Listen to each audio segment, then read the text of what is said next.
Hey guys, good morning for this special Cover One Buffalo podcast. We are going to be breaking down the Thanksgiving Day game between the Buffalo Bills and the Detroit Lions. But first, our guys at Handsome Jack.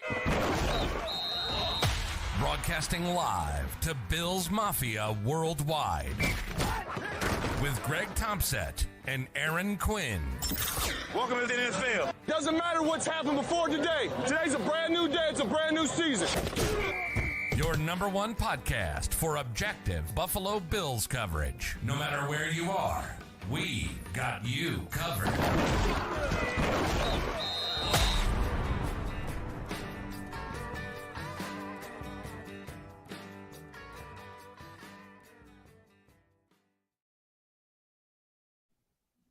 Good morning and welcome to the Cover One Buffalo podcast. You are joining your host Greg Tompsett and my sleepy-eyed partner in crime, Aaron Quinn. Aaron, this is your idea to have breakfast with Bills Mafia. How you feeling about your idea? Well, normally I think I'm more of a morning person than you are typically. And that I'm willing to be up early. But dude, my wife has COVID. We have in-laws over. I've been sleeping on the couch here, trying to avoid COVID and not use the guest space for my in-laws. And so I'm a little old, man. I used to spend a lot of time on couches 15, 20 years ago. It's definitely not as easy as that used to be for me. So, yeah, I'm a little groggy this morning. I'm already on my second cup trying to get going here, but we'll see. 2 cups with no food. We'll see how that ends up going for me today. But it's nice to see you in the morning. I think we've got some nice chats here in the chat room over here. People like seeing us here in the morning. So the nice thing is if you miss us when we are live, the nice thing about our show is it's on YouTube and you can catch it anytime you want. You can see us.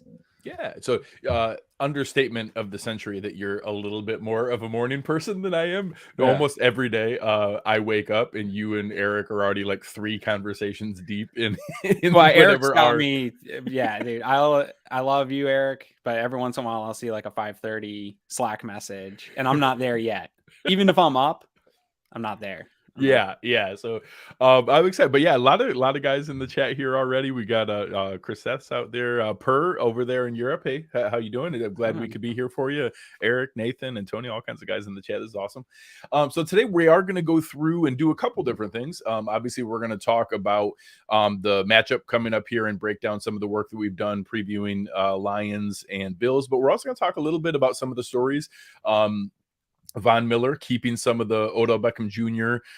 Talk alive. And Aaron and I also did a little bit of research on, okay, obviously we'll talk about what that would mean if we get OBJ, but maybe are there any alternatives if we don't get him? So we'll talk through some of that. Tre White talk? Yeah, some Tre White talk. Why don't we actually open up with that one? Because that's going to be impactful here and talk about a little bit of the injury report of what's out there. So with the injury report, I think it seems to be pretty clean on the handful of guys who seem like they're not going to play in the game here. So I think Gregory Rousseau, AJ Epinesa, Tremaine Edmonds, those seem like pretty firm. I'll be really surprised if they're going to play. I think it doesn't seem like this is the game for Trey, but it seems like everybody is hinting that it's the next game. Yeah. And then Mitch Morse seems to be the one that's there. So I'll let you pick which direction we go in for those 3. Do you think there's any chance that Tremaine Edmonds, AJ Epinesa, I just lost the other one, and Groot, any of those guys play on Thursday? I don't think so. Groot definitely is not trending in that direction. Epinesa seems to be maybe in the same spot Groot was starting in. So he's starting his sort of road to recovery, getting back. And then Edmonds, yeah, I think with the groin issue, I think they're going to kind of milk that and let that heal up conservatively. So I don't think any of those guys are in. And I agree that I don't think this is the week for Trey. Real quick on the Trey stuff, like I understand why fans are concerned. I understand why people are antsy to get Trey back, but the rush and the panic, I think we're a couple weeks ahead of schedule in terms of panic, because this would be a year out on Thanksgiving of the injury, not even the surgery.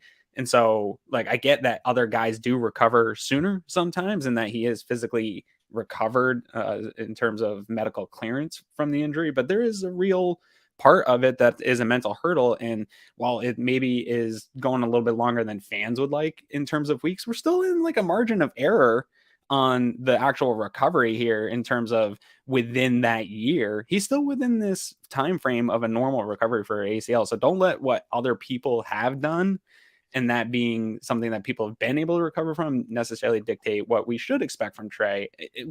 There's still a good amount of season left right now, Greg. Like there's plenty of time for him to ramp up and be playing, like we talk, the best football at the right time for him this year. Yeah, and there's a couple things I want to kind of clarify. I think obviously there was some expectations set early on about the possibility that he could be ready coming out of camp, that he could be ready right off the bat. And then it was, they put him on the pup. So we said the Packers. Yeah. Oh, it's going to be that Packers. It's going to be, is it the Chiefs game before the bye, or at the very latest, the Packers game after the bye? But that's our and the media's fault, not anyone else. Right. And that's really where I wanted to go with this, is that I think fans have now taken it as an escalation. Each week it goes beyond there is, the only alternative is something is wrong. There was a setback. Something was wrong here. No. What was wrong was me and other people like you and I early on saying, it's definitely going to be week 5 or week 6 or right after the bye. We were wrong then. Yeah. The team never said that was the timeline. And please don't let him know that I said this. But our friend over at Buffalo Fanatics, Thigh Doctor, I give him a hard time all the time. He deserves a hard time most of the time. He said November and December back in March, and he laid out a timeline that a bunch of people gave him a really hard time about, you're just speculating. He's like, no, I'm just going on. Hey, this is based on the timeline, based on the averages, based on the position with cornerbacks. He's like, I think this is more likely than the beginning of the year. And at me included, gave him a really, but I want to give that example to say that some people in that sphere who are actual doctors of physical therapy said November and December from the beginning. He wasn't the only one. He was just the one in the Bills sphere. And plenty of other people didn't, but there were people educated on this topic who were saying November and December from the beginning. So I think the idea, like I had some people saying, well, if he's not going to play this year, we should cut him. And that person is silly because he doesn't understand how the salary cap works or how insane that is. But other people being like, well, is he going to come back at all? And I don't think that's even a possibility. It's just been, hey, it's a matter of when, not if, but the when was later than we initially thought. I think there's a non-zero to steal from you that he isn't ready. I don't think that there's any indication right now with how long we have to go. I missed the Thigh Doctor's prediction, but I'm pretty sure, Greg, I'll have to go pull back after that injury. You and I talking here saying like these types of injuries, one, they can take a full year of recovery. And then even beyond that, I've been pumping the brakes on the expectations for Tre White when he returns. Dude, when I was talking about Justin Jefferson and my concern of Justin Jefferson in that Minnesota matchup, my mentions were littered with people first were certain Tre White was coming back, and not only that he was going to be able to lock down Justin Jefferson, we just day back, throw him back in. And that really caused me some concern of expectations for Tre White. I think he knows like there's a lot of pressure on him to come back, so he wants to be mentally there. I think it's a very dangerous game. Fans are putting the expectations on him that he's going to be all pro Tre White on his return. We just saw a guy, maybe not an all pro level player, but Harrison Phillips took a full year and a half coming back and playing before he got back to his strength and who he was as a player. I think we have to expect some of that with Tre, maybe not to the degree we saw with Harrison, but I feel like you always anticipate that as a sports fan when your players come back from a massive surgery, that you're not going to get them back that first year at the player that they were. It's still a 75-80% Tre is still cool, right? Yeah. It's better than what we've got. And there's a couple of really good comments I want to touch on here. So Kevin talking about, I do think them opening up his practice window and adding him to the 53, it impacted my level of expectation that they weren't going to do that if he wasn't pretty close, and that taking, he's been in that frame for, I think 8 weeks now. That was different than 6 weeks now. That was more than I expected. I think that the team, just because the team's time frame wasn't told, doesn't mean that they had expectations that he'd be back by now. Once you clear the physical hurdle and it's a mental hurdle, it really is a day-to-day, week-to-week. Like, really, he's got to go through that process on his own, and no one can rush that. But in terms of, I've had this argument with our guys, the Bills guys, because they have put out, they put out the thing last week that the Bills only had the 4 active wide receivers on the roster. And then people took that into, well, Tre White's been on the roster and taken up an active roster spot. And my point kind of all along is like, that roster spot doesn't concern me. Who is that? That's Isaiah Hodgins. That's whatever. Isaiah Coulter. We have a new Isaiah Coulter. New Isaiah. Yeah, that's your bottom of the roster guy that could be floating around other teams. That's always available, right? Like, I don't mind Tre White, because if he was able to play, I wanted him to be active and available to do that. It's just a patience game, and it's hard to have patience doing this show and covering the Bills. I was just saying this to Eric the other day, is giving me the patience where I can wait a few more weeks for Tre to get right and get ready here. And I think Cliff touches on the key point here, in that, the shade that's been, some of it was set by fans and media of our excitement to get him back. Sure. But that, your point about the mental hurdle of getting back, that seems to be the window we're in now. I think that it's very likely that we're in a window where he's physically cleared and they're just getting to the point of, hey, are you all the way ready to do this? Are you ready to get out on the field, cutting, chasing, tackling? The scary part is the muddiness of bodies rolling around your knees. Are you ready for that? Because until you're ready for that, we don't want to put you out there on a football field and be concerned about it, because we need it. And there's one other point I wanted to bring up here that Joe had, that we're not too late for anything. If he comes back and plays on December 1st, that's actually playing in that game and having 6 games to get ready for the end of the year. 6 games leading into the playoffs is a perfectly fine window to be able to get yourself ready and to go into those things. So it's also why I'm not rushing OBJ. People have been trying to write like, well, why don't we get him in? It's like, he's still got that window to get 6 games to get acclimated. We just get antsy as fans. We do. And it's harder to stay calm and patient when you see what happened last week, where Dane Jackson's, getting turned around and getting beat up and getting picked on a little bit, to not get antsy to get those guys back. But there is plenty of time, and the Bills are still winning along the way to get there. That mental piece too, if you talk to doctors, I think Thigh Doctor would talk about this, Banged Up Bills, Kyle would talk about this. It's also not just he's physically cleared with the ACL itself, but a lot of the other injuries that can happen from that is your quads, right, aren't up to speed. You're not accounting for the, not having used that leg in the same way, or the other leg is taking on some of the impact because you're not fully 100% committed to your knee yet. And there can be other things. These guys are so fine tuned. They're like Lamborghinis and Ferraris, especially a Tre White, the top of the elites.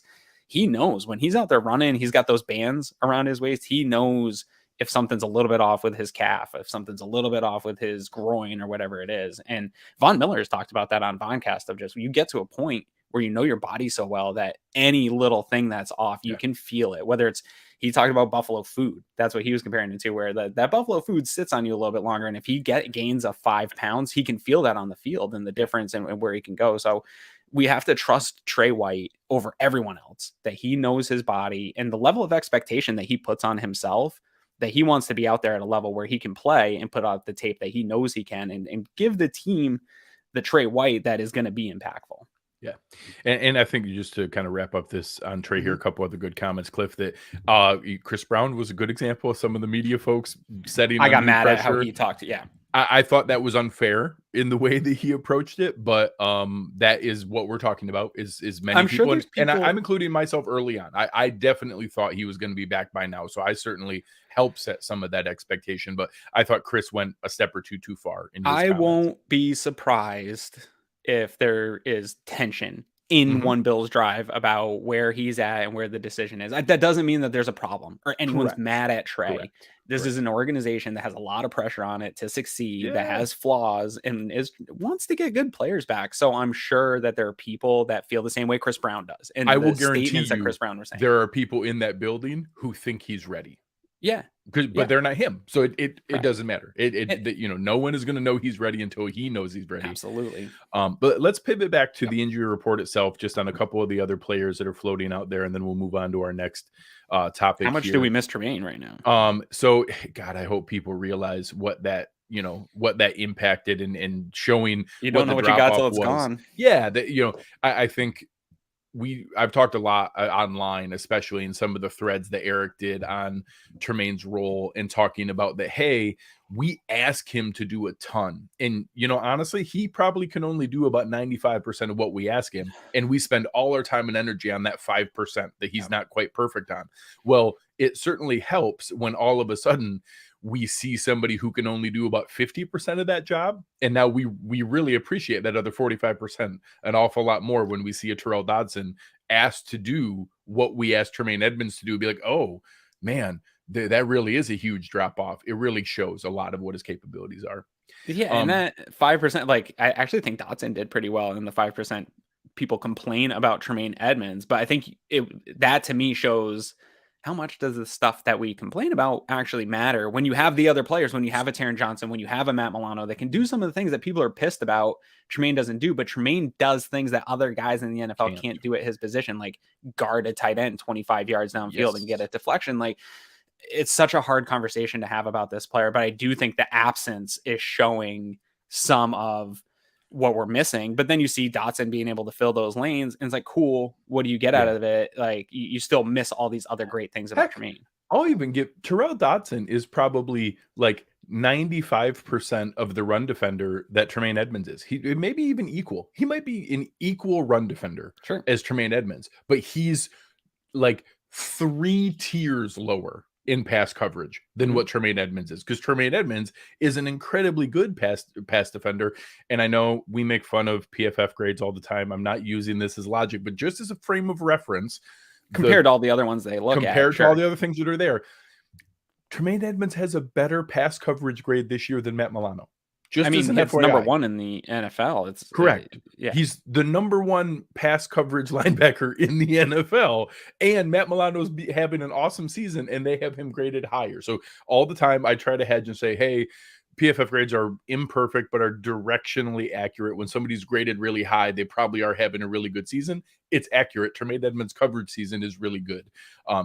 Anyways, let's get on. And well, we know how they guard. The thing is Tremaine Edmonds' coverage grade is actually probably better than PFF is given it credit for, because we know it's heavily relied on targets. Yes. And so that's just the plays value is taken away. Yeah. Yes, exactly. Some of his biggest value is what doesn't get targeted his way, which probably does not show up. That shows up as an average grade according to PFF. So I would think that if the Bills grade on Tremaine Edmonds and knowing what their expectation, like you said, what they're asking him to do, and that he fills 95% of that role, their grades are way better, I think. Yeah. So finishing this out here, so obviously we're expecting Josh to play. Tremaine, I'm not expecting to play. So if something changes today and he gets a limited today, maybe, but I'm expecting another DMP and him to be declared out. With Josh, though, it sounded like good news in that last week only remained in the setting they were because of how weird the week was. At Sean McDermott's press conference, he talked about this week was more where they wanted to be ramping up, which were signs that he wasn't in a brace in practice, and he was throwing during the media sections. In front of media. So that seems like maybe Josh. I thought this path of Josh being in a brace and not throwing and being on a pitch count during practice would linger for weeks.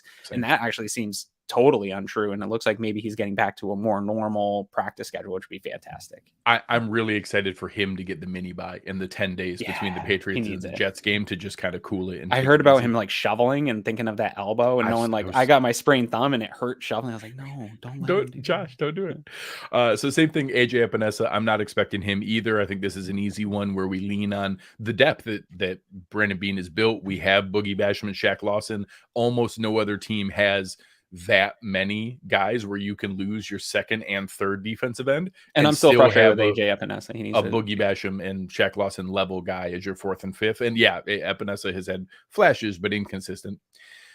Hamlin's been full, Lewis full. So the one I want to talk, and I actually think Quessenberry is good. And the same thing, Rousseau, I'm kind of canceling out. So the last one I want to talk about here is Mitch Morris. Not like this. So the challenge is he got hurt on like the first or second play of the entire game last week. after the first drive, went to the sideline, got taped up, played the entire game, did not miss a single snap. He played 100% of snaps in that game. I'm torn because adrenaline can impact that. You guys can do a lot of things on adrenaline. What we don't know is how bad did it swell up that night? How bad was it hurting? He was in a precautionary walking boot. Yeah. Ryan Bates has been taking the first string center snaps at practice, which is going to happen with that is the normal flow of people. Things I think we're trying to make that like, oh no, and it's like, well, No. that's exactly how it's going to play out, right?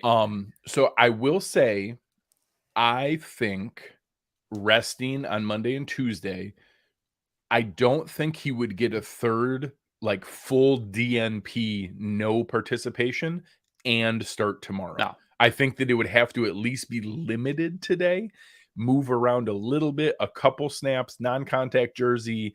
I think we would need to see a limited today for him to have a shot to go tomorrow. I don't think center is a position that you could take no snaps all week long and then play in the game.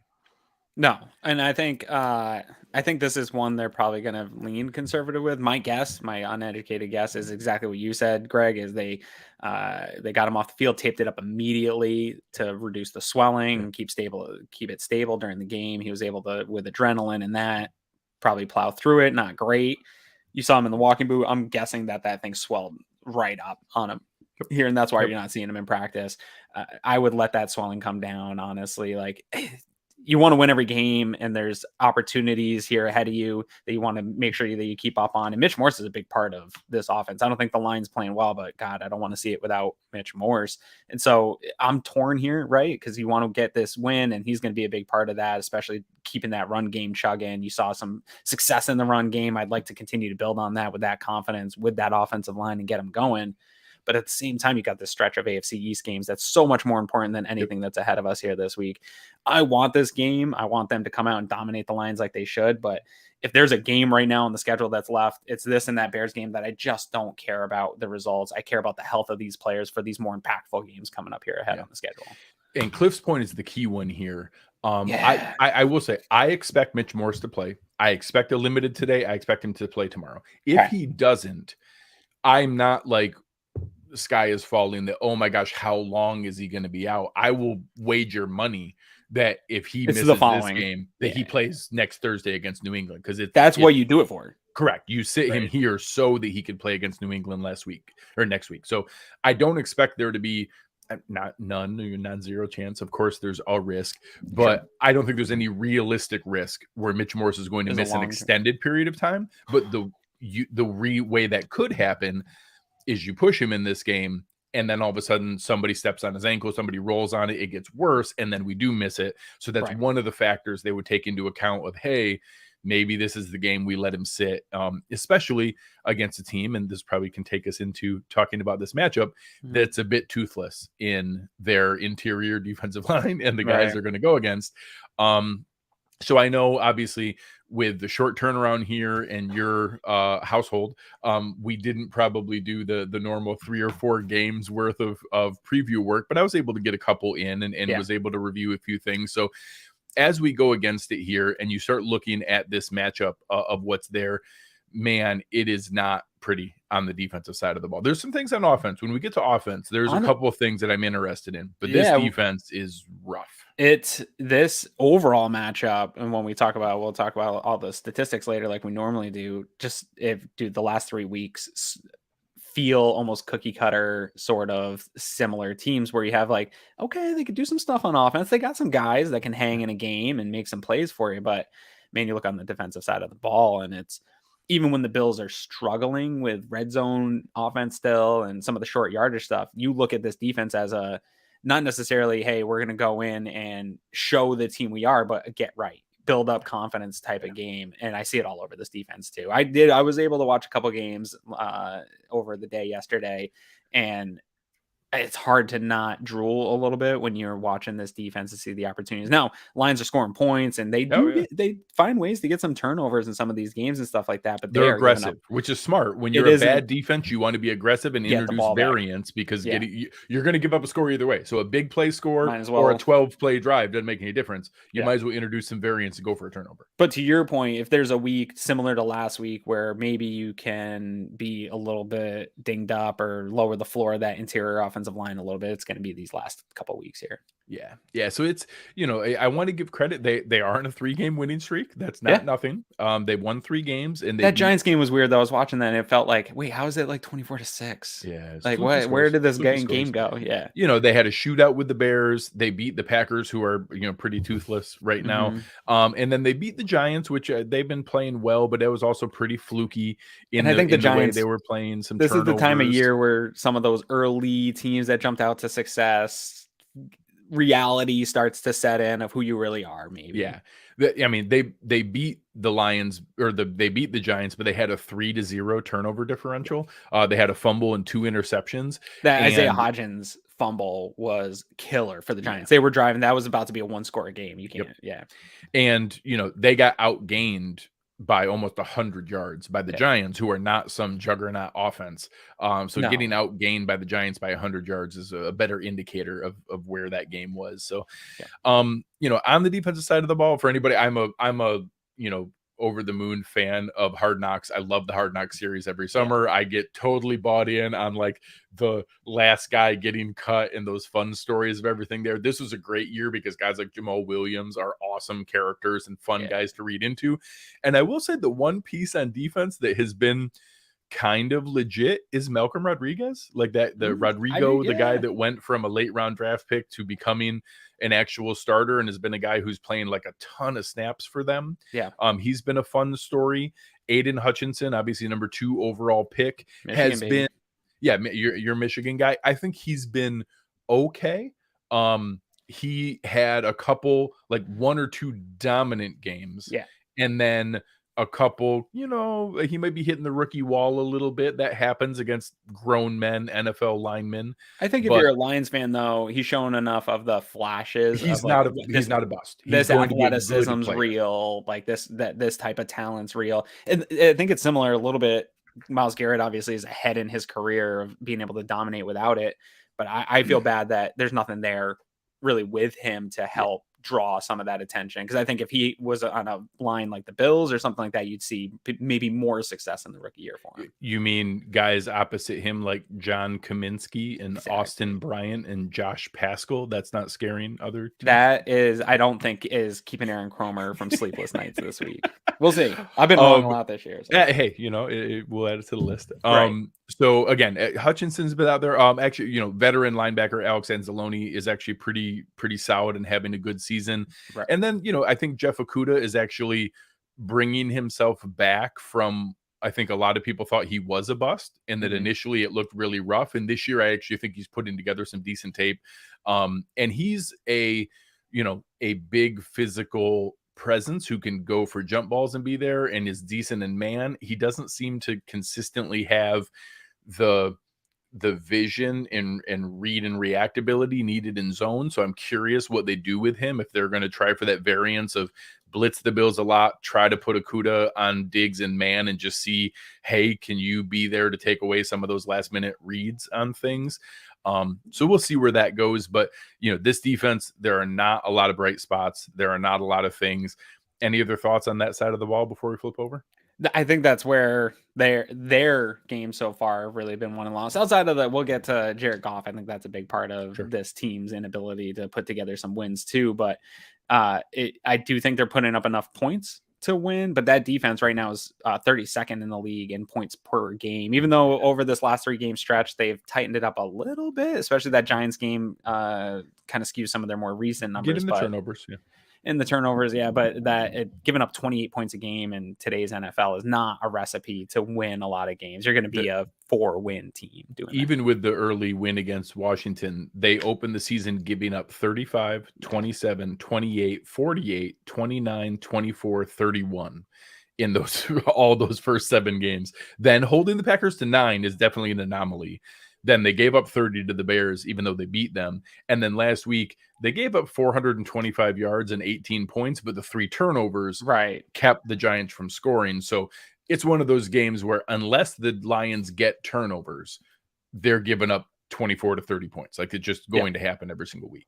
Yeah, and I had a tough time like giving my sort of overall thoughts on this team because it doesn't feel necessarily like your uncle's Lions, but then they are pretty still toothless like your uncle's Lions, and it's really on this defensive side of the ball. And just for the, like I said, they're 28.2 points per game, 19 over the last 3, but again, that Giants game is pretty skewing that sample size. But I didn't make a graphic for DVOA, so I'll just go over the defensive real quick while you were talking about that. On their side of the ball, on their defense, their overall DVOA is 25th.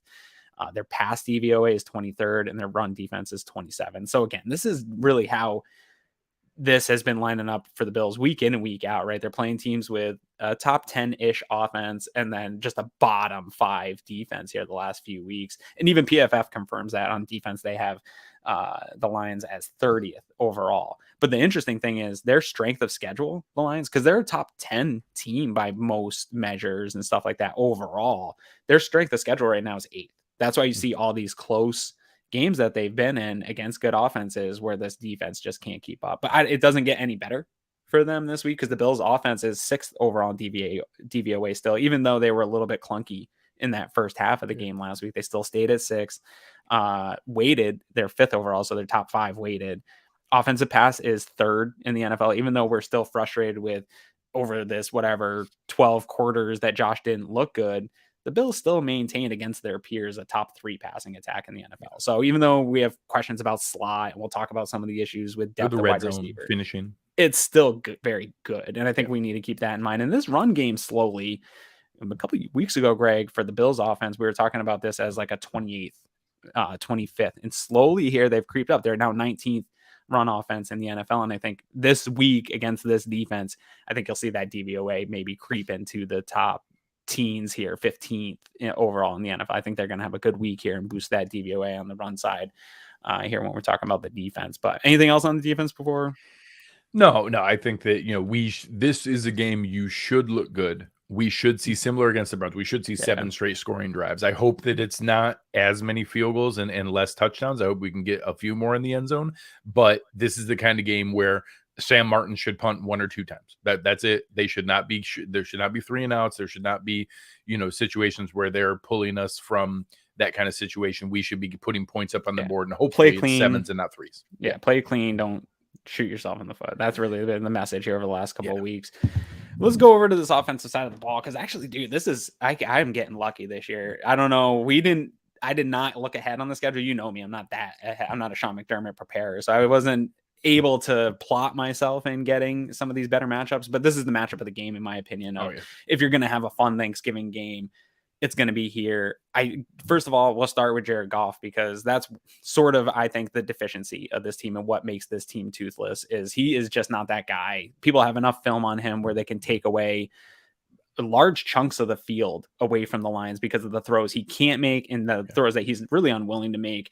It's play action. If you take away play action from him, he has nothing. Yeah. And even with that play action, you can really dial down his reads to a couple of things. And Tremaine Edmonds not being on the field can kind of maybe hurt that and give them some opportunities.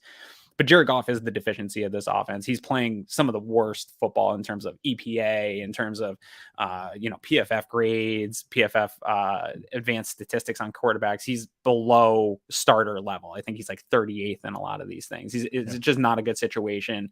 But I do think that this offense, other than that, Dan Campbell's putting together an offense that if they're able to maybe find if they had a Jacoby Brissett, I think that this could be a team that would put together some wins. You know what I mean? Like one of those guys that's just the next step up from backup. I think Jared Goff is a fine backup in the league, but maybe a guy he could start bridge quarterback. I think that you'd have a lot more success.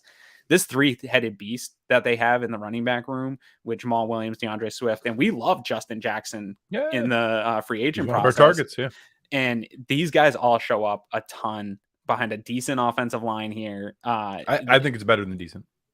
Yeah, I mean, I love Ragnow. Obviously, Penei Sewell. I think that they're better than the Bills have put out for a long time. Taylor Decker is a really nice piece.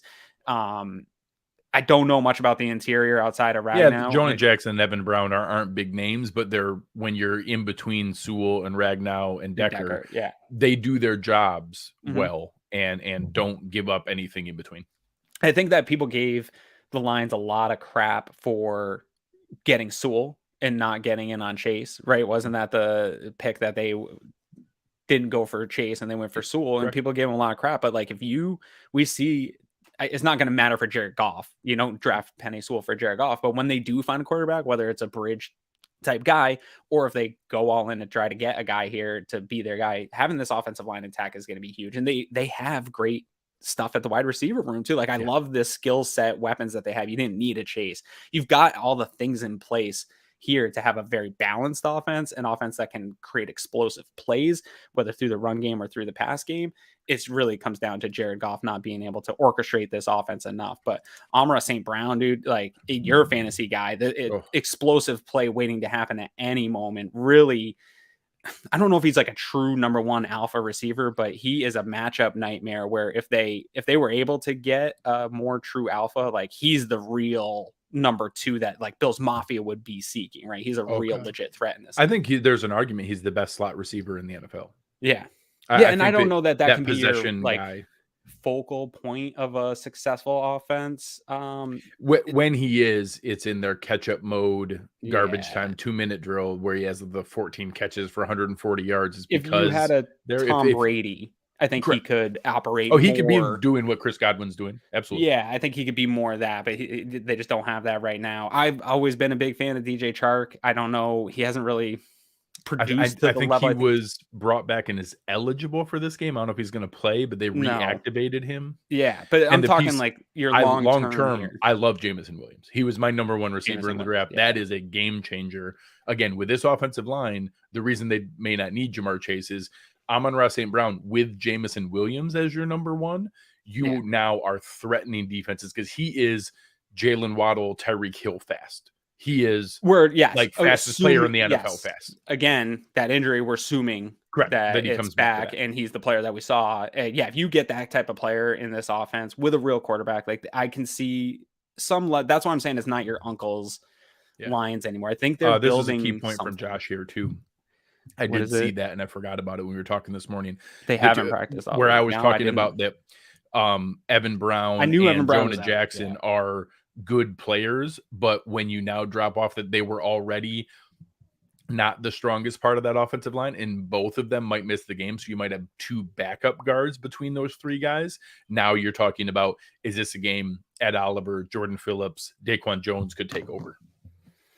I mean, again, sort of mirroring the matchup that we saw last week, I think that is exactly what can happen in this type of matchup. And that's what I'm anticipating on that side of the ball. But I did not see that they hadn't practiced all week. So that's interesting. I knew that Evan Brown was hurt. I didn't know that Jonah Jackson hadn't practiced all week. So super interesting, especially with the way the Bills interior is trending. But I think that on the offensive side of the ball for the Lions, they have enough guys where you have to be on sound tackling. You have to come in and play a sound game. Jamal Williams is a tough running back. Yeah, absolutely. Sean McDermott talked about it. Like, you're still going to have to establish the physicality in the run game that you had a week ago, right? Like, we were really impressed with how they handled that physical offensive line from the Browns, and that is handling a running back like Nick Chubb. You're going to have to do that all over again. I think the three-headed monster of this running back room also gives some problems where, as much as I like Kareem Hunt, there's something going on there in Cleveland where they haven't really been able to get him going this year, where I think his talent level's at. I watched a few games here for the Lions, and all three of these running backs are productive and hard to tackle and have good contact balance and can do different things out of the passing game, which I think is going to put a lot of stress on this Bills team in terms of not having Tremaine Edmonds and Dotson maybe still being, I don't know what they're going to do with that linebacker position. But if I was watching the game tape of the Cleveland Browns game, and they rolled Dotson out there, I'm attacking as much as I can in the middle of that field with these running backs in the pass game, in some of that play action, putting Dotson in conflict. To me, that's the only way, is generate some explosives through play action here, maybe generate some turnovers on the defensive side of the ball. But I think the Lions are going to have to get creative to get a St. Brown in space, to get some of these linebackers against the Dotson in I coverage. guarantee you they saw the screen game work for Cleveland last Yeah. week. I guarantee they saw that, and that we're going to see DeAndre Swift out in space. I think they'll try some of it. I don't know how clean Detroit's screen game is in comparison. It's not on Cleveland's level. They also don't have the offensive line coaching that Cleveland has. Not to get like those that, guys together. yeah. Or the athleticism. Like, this is a good offensive line, but they don't have that type of power. big, More power. Yeah, it's not power. Or it's more power than like the get out in space athleticism that Cleveland presents. So I do think I would try it though. Like, I would get these linebackers in space against my running backs and say, hey, go and make a tackle. We know they're so good on the combo blocks. Frank Ragnow's really good at getting to the second level. Yeah. That makes me nervous about Ragnow getting to the second level and getting onto Dodson. And these cornerbacks struggling with Milano. Milano's not awesome at getting off blocks. We saw teams attack corners and defensive backs for this Bills team through the run game over this year. If you can get the blocks on Matt Milano and get blocks on this interior line and go up one-on-one against a Christian Benford or a Dane Jackson, I think that's what teams are trying to get. And I can see some of that in this game. But again, I think what you said, toothless, is a great descriptor. Yeah. So before we flip over to a couple of the other topics that we want to go over today, we want to talk about one of our new partners here over at BetUS and let you listen to this delightful live read. Hey guys, Cover One is excited to announce our new partnership with BetUS. BetUS has a live wagering on all major games, the best betting variety in the business, and an easy deposit and withdrawal process with the fastest payouts in the industry. Our loyal Cover One fans get a choice between two exclusive offers, either a 125% sign-up bonus on your first deposit up to $2,500 or a free $50 bet with no deposit required. Just use promo code COVER1 on the links provided in the show description below. BetUS, where the game begins. So I'll let you guess. How many takes do you think it took me to record that video? 5. It was 7. It was I kept getting through the stretch about the sign up bonus and the amount of money you could do. I kept tying my tongue up there, but honestly, it's the weirdest thing.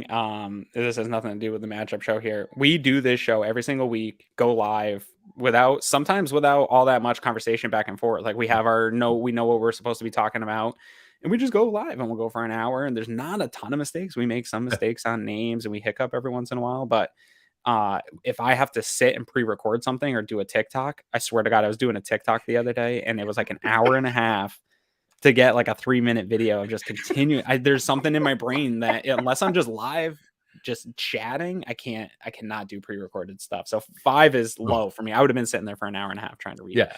And our man Lobup, if you're not reading, this is Chris Seth. He's an awesome writer. He's been doing a lot of really good stuff for some really good prop bets and different things. He's actually one of our best gambling analysts and guys out there besides his football knowledge. He's not wrong. 125% match deposit for the bonus for signing up is up to $2,500 is crazy. So that means, I mean, obviously if you're doing that much, but if you deposited $1,000, they give you $1,250 for free to add on to there. So anyone who is into gambling, that is one of the reasons we did sign up with them. You had 2 options. People who aren't super into it, you can do $50 and just get $50 for free without depositing a cent and just do free bets and play around with it and try it out. People who are actually into it, that's the best sign-up bonus in the business right now. That's the best one I've seen floating out there. So some really cool options for the people who are into that kind of thing. Yeah.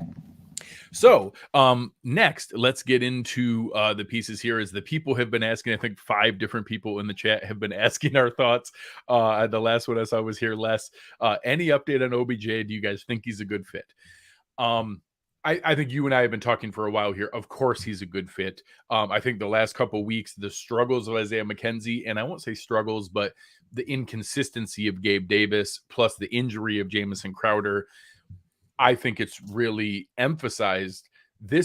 Went from being, oh, he could be a cherry on top, nice bonus to have, or some fans even arguing, I don't know if we need him. I kind of think we really need him. And I never want to get into a bidding war with Jerry Jones on anything, because that's not a good place in life to be. I feel like we might be a little bit more desperate for how much we need Odell Beckham Jr. than we were before. And I wonder if it pushes, we got really creative in the structuring of the Von Miller deal. and that, it's down to scale. There's no chance we're talking about a 6-year, $120 million deal here. But the way that $120 million deal equated down to Von Miller having a $5 million cap hit for this year is kind of the scale that we're talking about, where, hey, can we make it look like a $2 or $3 million cap hit here, but it's actually a sizable amount of money and some not likely to be earned incentives next year that would be easy for him to hit because he's only going to play 3 or 4 games, and a guaranteed option bonus next year. And maybe like it's a 2 or 3 year deal that we have to put some real money out there because we're competing with Jerry Jones's wallet. I wonder if Brandon Beane is more motivated now to find a creative deal to add Odell Beckham Jr. than a month ago, where maybe we had the leverage and we were the, hey, if you want to come be aboard the Super Bowl favorites and come right along, welcome aboard. But here's our guaranteed minimum, veteran deal. Take it or leave it. Yeah, I'm torn here because I do think the Bills have lost some leverage in terms of Gabe Davis is maybe not the guy that we thought he was in terms of a true number 2 wide receiver. And I think when this OBJ stuff first started, I was looking at slot and like a third pass catching option, where over the last month and a half, for me, it's become more, we need a really more reliable second option in this pass game. And so I think that for OBJ's camp, they've seen that too, right? And so that there is definitely more leverage on his side than where this started. But I don't want to get it twisted that I still think very much that if you are truly looking to have a shot at a Super Bowl or to even be competing at that level for a Super Bowl, I think it's by far the Buffalo Bills are still that team to be a part of. Dallas is good. Dallas has some playmakers. There's definitely a draw to Dallas. The money's going to be better in Dallas. The climate's going to be better in Dallas. Yep. You're still going to get a national stage. Dallas is going to get their D sucked by every single national reporter. So you're going to get the exposure and you're going to get some playoff games. But if you really want to win a Super Bowl, it's with Josh Allen and the Buffalo Bills in my mind. I still think the expectations for me for this team haven't changed. I know I'm a fan. I'm wearing shirts. I'm a homer, whatever. But Vegas is still in on the Bills. DVOA is still high in on the Bills. You're going up against the Eagles. If you go into Dallas, I don't think they're going to win that division. I think the Eagles are still the better team there. So you're going to be a wild card team that's fighting against some really good teams in the NFC. And this is a week ago, I felt more out on OBJ with some of the reports that we saw nationally. Yeah. Von Miller here, the Bills guys here, Air Raid retweeted from Voncast. If I play this, can we hear it? I think we'll try. He said he was going to sign at the beginning of December, right in there. So you guys just had to wait and see. I don't want to spill no tea or nothing like that. Let him go see the Cowboys. Let him go see the Giants. But wait till he sees Bills Mafia and what we're doing here in Buffalo, man. I think he's going to be blown away. So and nobody that knows Von as the comparison of the Bills weren't, in the media in on Von Miller until the news broke that we signed him. So I've had multiple people DM me, multiple people tweet me. I will believe we are out on OBJ when I hear he signs with another team and not a second before. And here's the thing, man. I don't believe that there's interest in some of these other teams. OBJ is no rush, right? We talked about it. There's still 6. If he comes back to play here in a couple of weeks, he's still got a month and a half before playoffs here to get ready with whatever team he joins. So there's no rush. He's going to make the right decision for himself. So go look and all that stuff. Yeah. But the confidence in Von's talked about, if you follow his podcast, OBJ is not just a friend to him. This is family. This is brother. This is somebody that he has bonded with on a different level in this game of football. And there's a connection there, and that confidence in that connection. And I think maybe I'm reading into this, I believe that he knows truly what OBJ is looking for, and that maybe it isn't what the media perceives. Maybe it's not the bigger contract. Maybe it really is being in the right facility, having the right equipment in the training center, being in a team that truly loves each other and is playing in the right way, being in the right locker room type fit with the right coaching staff. And maybe Von knows all that and is just sitting back waiting. It's like when you're chasing a girl versus other guys, but you've got more to offer, and you're just going to sit back and you have that confidence to wait that as soon as she sees you and goes on a date with you, it's going to be a wrap. And Von talking in this way with that confidence and understanding how Von thinks of football and knows the dynamics of locker rooms and what it takes to have a championship contender, I don't think he would continue. We've said it before, Greg. I don't think he would keep pounding this table and cause an Isaiah McKenzie to have insecurities, a Gabe Davis at this point to feel like someone's breathing down his neck, and continue this conversation if he didn't think that there was a real shot of OBJ being in a Bills uniform at the end of this. Well, and I'll even take it a step further in that I would wager that OBJ has told Von, if all things are equal, he would pick Buffalo. I think that's why he's spoken like that the entire time.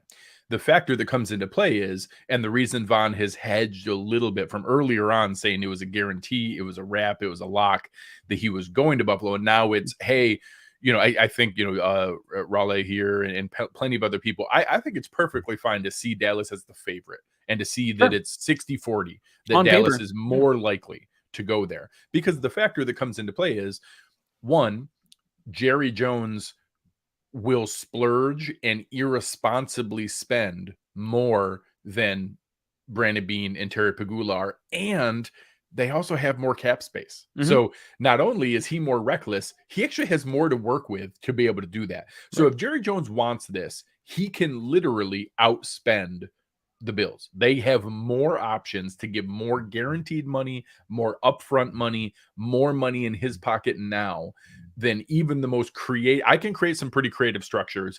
I can get him some real money of where he's, has a chance to make $15 million as a receiver next year, like some real money, even structured with not likely to be earned incentives that don't hit till 2024. I can create a contract that is very enticing for him. Jerry Jones can say, nah, screw that. We'll give you that money now, guaranteed upfront in a check today. And the Bills simply can't do that because of the cap space structure. So that piece of it is there. Now, whether he's willing to do that, how high the bidding goes, and if the Bills can just stay equal to where, hey, we're offering as much money as Dallas. And yes, you have to wait till next spring to get some of our money, but it's still guaranteed. And hey, you're right, some of it's a not likely to be earned incentive, but the threshold is 20 catches and 300 yards. We're pretty sure you're going to get that. Yeah. He can set those things up to where you still have those opportunities to get that money and come to the better situation, come to the better area. And don't get me wrong, I think Les was talking about it here. No, the snow doesn't help. You're right. That doesn't help us. But we need the guy to live here for 2 months. All of our players, none, but out of the 53 guys on our roster, 45 of them don't live in Buffalo year round, and none of them stay here all the time. Even Josh has a big, beautiful house, 2 houses. He has one down by my house down in Chautauqua Lake, and one that Squirrel Winters plowed out. He doesn't stay in Buffalo year round. He goes down to South Beach and goes down to LA to work California, with Jordan Palmer, out of Cali. is out of there. And guys are around, other areas all the time. We don't need somebody to come live and breathe in Buffalo for 12 months of the year. We just need you to come for the next 2 months. Yeah, I think there could be something maybe to be said about this. Gets into the dome conversation about being able to play in better conditions. Obviously, weather is not going to improve in Western New York here over the stretch, and you're going to have to play some playoff games outdoors potentially. But that's a possibility in the AFC too. Like they could travel to Philly late in the season. Like there's going to be Giants. They got plenty of those games. Washington isn't great weather end of the year. Totally. There's some of that's going to be baked in for him either way. I ultimately think Vaughn is a serious draw for him, and the fact Josh. I think I like Dak Prescott, but there's a big difference between who Dak Prescott is and who Josh Allen is. Opportunity on the offense is now, I think, equal. Maybe before, I think it was maybe looked at as maybe more opportunity in Dallas. And now I think, they can secretly tell him in the background, listen, you come in here, you are going to slot in number 2 in targets day 1. Yeah. Yeah, I mean, CD Lamb's in Dallas too, so I think CD Lamb and Stephon Diggs kind of cancel out. Sure. OBJ knows he's not walking in number 1 in either spot. Whereas at one point, I think there might have been an expectation of, hey, you can come in here and maybe you'll work in as the 3rd or 4th option because everything else is going great. I think right now they wouldn't say it publicly, but they could whisper to him, be like, listen, dude, you come in here. I think you can be equal with Gabe Davis day 1, maybe even ahead of him. Yeah. I mean, I'd be interested to see where he's at physically and what he provides. If he's still the OBJ that we saw in the playoffs, last year. If he comes back and is that guy, he's the guy who was on pace to be Super Bowl MVP. Definitely ahead of Gabe Davis, right? So I'm interested to see where he's at, where his physical health is at. But I do think that's the sort of issue right now for the Bills is there is more opportunity, there is more catch share, which makes you maybe even more of a fit for OBJ, but that also increases the leverage that his side has, right? And what you're going to have to stress in that cap to pay for him now. But it was a luxury a month ago. I think it's a priority today. Yeah. Well, now I'm comfortable with Brandon Beane stressing, and you want to know what? Maybe it costs us someone. Maybe it's well. How about this? I'll even do a domino Gabe effect Davis. where you get credit for this. No, I was going to go that direction. Maybe DeMar Hamlin has given them the confidence that, hey, they didn't need to earmark the money that they were planning to maybe have to bring back Jordan Poyer, and now it gives them that confidence that, hey, we can just roll with DeMar Hamlin and Micah Hyde next year and go with it, and maybe we could put some of that money towards here. And I think there's some of that for sure, and I do think that there's some of maybe there isn't a rush to get a Gabe Davis. There certainly is not the urgency there was deal done, and that we can draft another Gabe Davis here. Well, and can everybody the money back to off OBJ now? My mentions about like, oh, how are we going to afford Gabe Davis at $20 million a year? Gabe Davis is not a $20 million a year receiver. Everybody back up. The Jaguars are welcome to do that. I don't even think he's Christian Kirk money right now. Like, he is a $12 million a year receiver right now. He is not a $15 or $18 million receiver. If that changes and he goes on some hot streak, God bless him. But I don't need to extend him early. I'm comfortable letting him play out next year and then going into it, because the line of receivers who want to sign up to play with Josh Allen, we are just fine. I just feel like we will have plenty of options. People are trying to tell me that, and this year is going to be low on receivers. Never.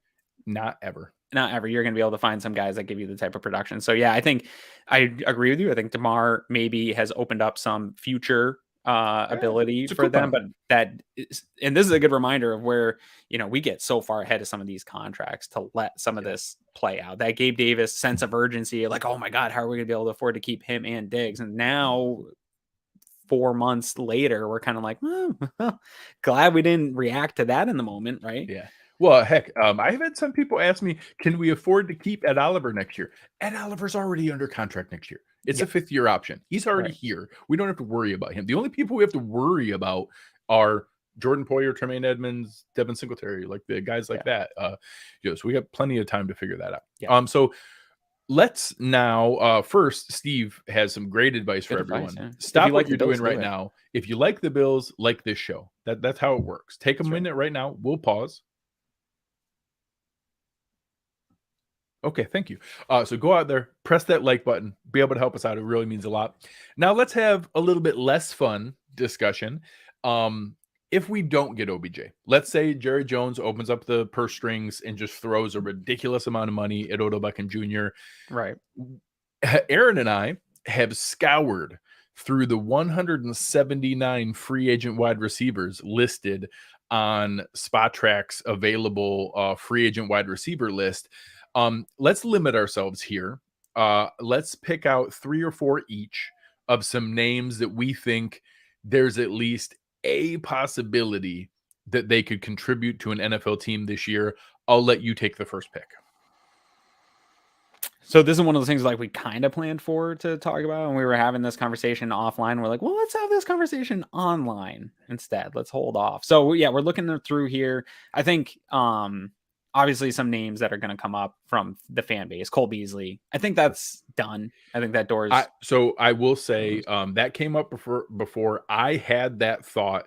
I took a minute and went back and watched the stretch he had with Tampa Bay.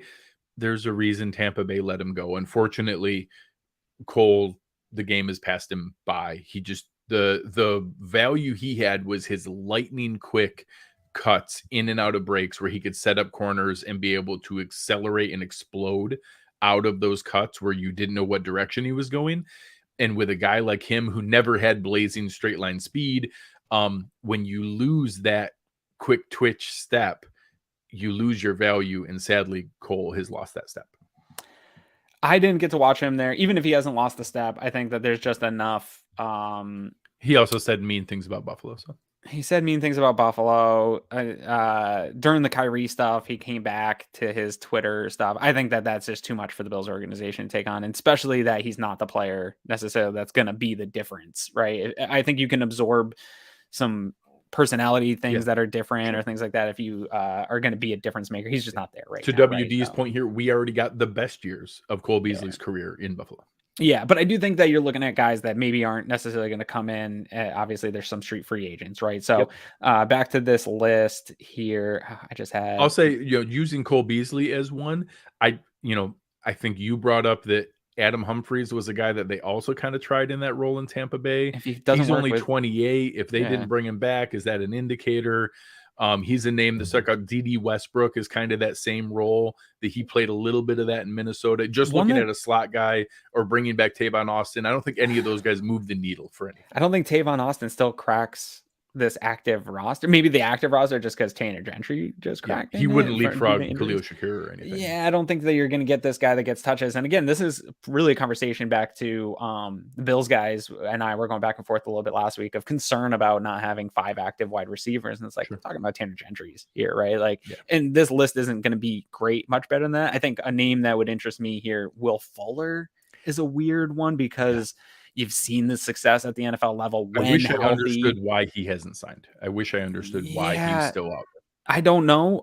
Maybe there's something going on there for him, but I do think that one's an intriguing one because you're not looking to get a full season of football out of Will Fuller, right? You're looking to maybe get 5-6 regular season games and a playoff run from a guy like that. So if you can add that type of speed. I know a couple years ago I was in on a Geronimo Allison. He's fallen off. He's still out there. Could bring back Robert Foster. I know Nate Gary would love that, but these are the kinds of names we're looking at. You have Andy Isabella, but that's a project. Again, I know that was a draft thing, and I don't think you're turning him into a Cole Beasley here in the next 6 weeks. Does anybody on this list come in your opinion, and leapfrog? I know we're not high on Isaiah McKenzie, and Khalil Shakir maybe hasn't gotten the trust and stuff from the coaching staff yet to be in the role that we think he is. But do you think anyone on this list can leapfrog either one of those guys right now?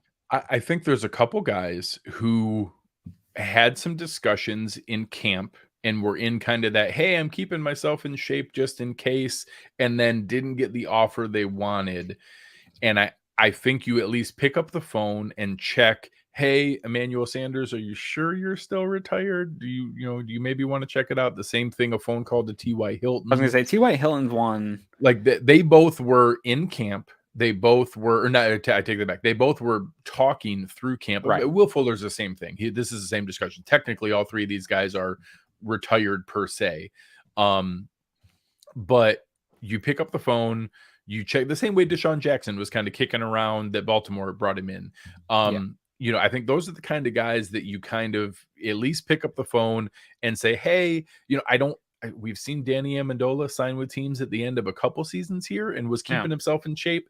At some point there, you reach a point where that's no longer feasible. But I think whether it's Chris Conley, whether it's Albert Wilson, T.Y. Hilton, Emmanuel Sanders, Danny Amendola, maybe even Mohamed Sanu, guys who have been productive, maybe Willie Snead. Those are guys who have been productive NFL receivers that you at least need to be in a spot where, hey, come on in, let us see a workout, let us see if those hamstrings still got it. It's not never what, some of the other names we threw around are guys who never were. At least those guys used to could. Some of these guys, though, like I think of Tavon Austin, that ship has sailed, right? Like multiple teams have tried to get that back. I think Sanu isn't one of those too. Like where we say this all the time, like when somebody shows you where they're at or who they are, you believe them. I think Sanu, Austin, some of those guys, Josh Gordon is another one that like, okay, we've seen this, and honestly, probably Will Fuller is probably in. Will Fuller's probably there, but I think that maybe Will Fuller's hamstrings are not what we wanted them to be. They aren't great. But I do think a T.Y. Hilton who really, I'm not sure if he fell off because of his age. Obviously, age is a concern, and he's not the player he was 5-6 years ago. But also the quarterback play in Indy his last few years, it was not efficient. It was not effective. And when he played, he was still pretty effective and efficient. Still when 14 and a half yards per catch last year. Yeah. So those are the ones that it's like, okay, we've seen some of these retreads. They're probably not the players that we associate to their name anymore, but there's some guys that maybe we could talk ourselves into it. And I'd be willing to absorb a guy like a T.Y. Hilton if you missed out. And if you missed out on Odell Beckham, and if it doesn't work out, I don't think ultimately if you miss on any one of these guys that you bring in, I'd still, my expectations of the Bills are still the same. This would be, again, adding to give yourself a little extra push heading into the playoffs. I still think that the Bills can win a lot of football games with the wide receiving room they have, even with the flaws, and that they're not as good as maybe we projected them to be. Maybe seeing a step forward from Dawson Knox. We just saw a career best game from some him. Things will start to come into play here too over the next month of football, which will open up stuff for everybody. If this run game can truly get going like we saw a year ago, this offense plays the best when they're balanced, and not balance isn't 50-50, but balance isn't the ability to keep a defense on their heels, be accountable in the run game as much as the pass game. That's when I think maybe we'll see that similar back to normal production, maybe from a Gabe Davis. Maybe we'll see somebody in the slot that's on this team start to take off a little bit more here. Dawson Knox getting those 7 targets and 7 catches last week was a huge sign going in the positive direction for him. These running backs, Nyheim Hines, James Cook, I want to see them get touches too. And so that's another problem, is if it is an OBJ or whoever it is, there's a lot of players on this team that maybe they haven't gotten going yet to this part in the season, but that doesn't mean I don't want to see them continue to get touches and be the players that we can think they are. Knox, Davis, and these running backs are just examples of that. Yeah, and I actually think so. Some of Kevin's comments here, I think that a lot of the answer, short of OBJ, if OBJ comes back, that is an answer by itself. Yeah. He soaks up the gravity and the vacuum in that space. If it's not, even if we do bring in one of these other guys, it's actually, that's kind of a cobbled together answer where it's, I'm blanking. Nyheim Hines plays a bit more out of the slot. Khalil Shakir starts to go 50-50 with Isaiah McKenzie. They start to dial back McKenzie's touches, and we start to see a bigger role in the pass game from Dawson Knox. And you cobble those things together. Plus, hey, we brought back, and I don't think it'll be John Brown. Last year, Denver, Jacksonville, and Tampa all tried to give John Brown a chance. So just like everything else, sometimes you got to accept reality that, hey, that moment has come. The same way for, Cole Beasley got another shot this year. And unfortunately, once you lose that step, you lost that step. That's just how it works. So getting into that space, I think we need to just accept reality in some of those. A few of the guys who I think, if T.Y. Hilton or Emmanuel Sanders got offered a contract before the year where it was a guaranteed contract for the season, they would be on a roster right now. So They were more, hey, I'm not going to come back to maybe make the team and try out and then have you cut me anyways. I want to guarantee, and I made enough money in my career. I don't need this. I'll leave on my terms. Those are the kind of guys that we know, if they've kept themselves in NFL shape, could come in and contribute and still have a little bit left in the tank. So if we lose out to OBJ, I think those are the two names that have the most logic. Or, if for some reason Danny Amendola still has it, I think that's maybe a sneaky one. He's weirdly the oldest of the guys that we rattled through, right? But has also played the most. He legitimately kept and had some rough patch of injuries. But he was still a legitimate slot receiver for Detroit and Houston and Miami the last couple of years, and was out there catching balls. So ultimately, I think it's either OBJ or an internal cobble together where we need, we need Gabe Davis to be more consistent. We need Khalil Shakir to, not fans clamoring, we need him to take that job from Isaiah McKenzie and show the coaches that you can consistently do it, because Eric showed some things. When we gave Khalil Shakir some options, he's fine catching the ball. Mm-hmm. He's gotten destroyed in run blocking. Yeah. He doesn't know where to be. He doesn't know what spots to be in. He doesn't pick up the right guys. And when he gets into space, he gets mauled and knocked over. So we need him to figure that out, because it's like running backs when you want them to play, but then you figure out they can't pass protect. It's not that simple that, what you do when you're open is the only job. You need to do the other parts of the job too. Isaiah McKenzie can't be doing better. You're probably not wrong. You're not wrong. Right. And so I agree that I want guys to be better run blockers and not be a problem out there. But I also, not all 11 guys are going to be participating in that at the same level. When I see Isaiah McKenzie out there on a play where he's not involved in touching the ball, he feels a little useless to be out there to me. And so I would, other than the eye candy of the jet sweep motion, which Khalil Shakir can do that too. Yeah. I haven't watched Isaiah McKenzie's blocking. Maybe I'm not giving him enough credit. I'm sure that there's some of that baked in here, but we appreciate this comment. Today's show is brought to you by coffee. Yes, lots of coffee. I got to get another one here in a minute, so we got to wrap up. But I just don't. Maybe the path is kicking Gabe Davis in and making that a big slot role, which we've seen him play a little bit, and putting Shakir on the outside, which we know he can do a little bit too. And then you would have your better blocker, maybe more involved in that front seven, more involved in the play, and then. I think you can live a little bit with receivers on the outside not being great, even though those guys have to be making good blocks to spring the big runs. I think you can live a little bit with some of those guys not being the best blockers in the world. So with all that said, we appreciate you guys. This was a fun little twist to be able to do a show on Wednesday morning. We both have family coming in tonight. Though. So score predictions. All right. So I actually have mine ready if you are.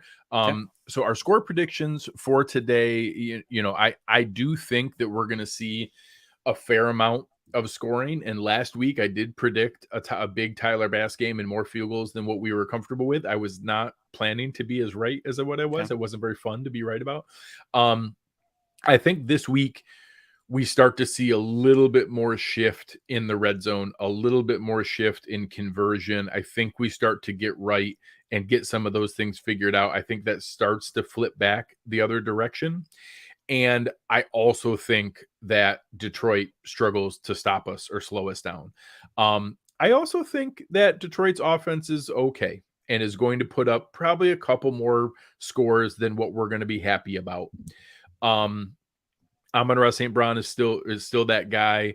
Jamal Williams is still a valuable guy, and their offensive line is good. I think we get to Jared Goff enough that he doesn't, it's not a shootout. We're not going score for score, but I also don't think we're going to hold them to like 9 or 13 points or something like that. They are a functional offense here. Mm-hmm.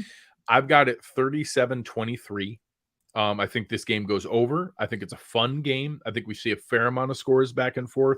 I've got 2 touchdowns, so 3 field goals for Detroit. I think they score, 5 times is going to be frustrating because it's more than what we normally do. But I think we score up and down the field. I've got us scoring 7 times, 4 touchdowns with 3 field goals. I think that this is a 1 or 2 punt game for Sam Martin. Hopefully we keep the turnovers cleaned up because I think we can move up and down the field pretty much at will against this defense. So I've got it Buffalo 37, Detroit 23. Nice, fun, high scoring game to kick off the Thanksgiving Day festivities. It's funny because I also have 37 for the Bills. So I have them scoring pretty consistently all day. I have it 17 for the Lions. I think some of their offensive success is a little bit inflated with some of the teams that they played. I don't think they've played as good of defenses as the Bills have. I think they'll gain some yardage. I think in between the 20s, they'll be able to do some stuff, get that run game going. That'll feel frustrating. I believe firmly in the philosophy of this defense and their ability to be a bend but don't break defense and really put on clamps in the red zone. And I just think that the times that the Lions are able to get down there with success, I think that the Bills will clamp up in the red zone and force field goals. Bend but don't break. And I do think that the Bills are going to continue to get some turnovers. And this, to me, feels like a week, especially with some of the concerns on that interior, that they have another week to get those guys going, being disruptive on the interior pass rush. I think if Ed Oliver's as disruptive as he was a week ago to a Jared Goff, a guy that can't be moving around that much in the pocket, I think that could create a lot of problems for Jared Goff. He's going to put some balls into areas where your defenders are going to be able to make some plays on it. Even without a Tremaine Edmonds in this game, I think that the Bills just outmatch them in terms of talent at all 3 levels of all 3 phases of the game. And so I think that they're going to be able to really establish themselves, and it will still be a fun game, but maybe just for Bills fans. Yeah. I like it. I like it. Anything else for the people here? I think, both of us are hosting for Thanksgiving. We've got people, you've got people already there. I've got my entire family coming in today. I'm excited. I get to watch the game. I don't get to watch many games with Bills fans. I pretty much watch every game by myself. So tomorrow's going to be fun. I get to watch it with my parents and my sister and my nephews. And I know I posted a few things about my nephew. He's getting really, really into football. And now That's is at the awesome. age where he kind of understands what's going on, has been playing. He was just named team MVP for his team. That's awesome. And is really excited. So I'm excited. And we're going to surprise them. And he doesn't know this. So we're going to take him to the Pro Football Hall of Fame on Friday. My entire family is going together. So that's going to be a cool outing. So I'm really excited about the next couple of days. It's going to be a lot of fun. I love being around my family and being able to enjoy time together. So I wish that for everyone else. I hope everybody else is able to enjoy time with family and friends, have a great Thanksgiving holiday. Remember people that may not be there. Enjoy the people you are with and the people you wish you could be with. Just have a good time. And I think that this Bills game is going to be a part of that in a fun way to be able to enjoy time together with family and friends. Yeah, you said a bunch. I have so much to be grateful for. Even as much time as I spend on Twitter bitching about stuff, I have more to be grateful than I deserve by a lot. It would take a whole half hour to list through all the stuff, so I'm not going to go there. But I'm a very thankful person. You're one of the reasons, Greg, and this show is one of the things I'm definitely thankful for. And Bills fans that have shown us support over the years. So I'm thankful for all of you, and hope you guys have just as Greg said, a fantastic day full of food and family, and hopefully a Bills victory. But for me, this is. The game's not going to be all that fun. I won't lie. I have a small house here just north of the city. We have a lot of people coming over, but they're not Bills fans. It's a mix of not really caring all that much about football and some Patriots fans. A Washington Commanders fan will be here. So it's not going to be, cool. And I think there'll be just a lot of people not caring about the game. And again, in a small house, I will be very caring about the game. And in my sort of normal setup where I'm on Twitter and got my notes and doing my game notes because we got a show. And so that probably for me will not be a relaxing Thanksgiving watching experience as much as you're going to be enjoying it. So I'm a little jealous that you get to just hang out with fellow Bills fans while I'll probably just be annoying my entire family on Thanksgiving, cussing that the Bills aren't perfect in every aspect of the game. So yeah, it makes sense. I'm looking forward to your breakfast sandwich. Hopefully that goes well tomorrow. That's going to be it's a little in conflict here with Thanksgiving. I got to figure out the timing. There's a lot of people in my kitchen making things. I might get kicked out of the kitchen. I don't know. We'll see. All right. I have faith you'll figure it out. Yeah. All right, guys. We appreciate the chat was awesome. Are you still rib-eyeing tonight? Yeah, I am. Okay. I can't risk it. So we had an awesome turnout here for the number of people watching on a random Wednesday morning. So we love you guys. This has been fantastic. The chat was fantastic. You guys were great. Thank you so much. To be able to jump in here with us. Appreciate it very much. Chris Kepner, our man, he dropped his daughter off at school and still jumped in with us to be able to produce the show. This has been awesome, but appreciate everybody. Hope you guys have a happy and healthy Thanksgiving. Go Bills. We hope that everything goes awesome. But on behalf of Aaron Quinn, I am Greg Tompsett. You've been listening to Cover One Buffalo.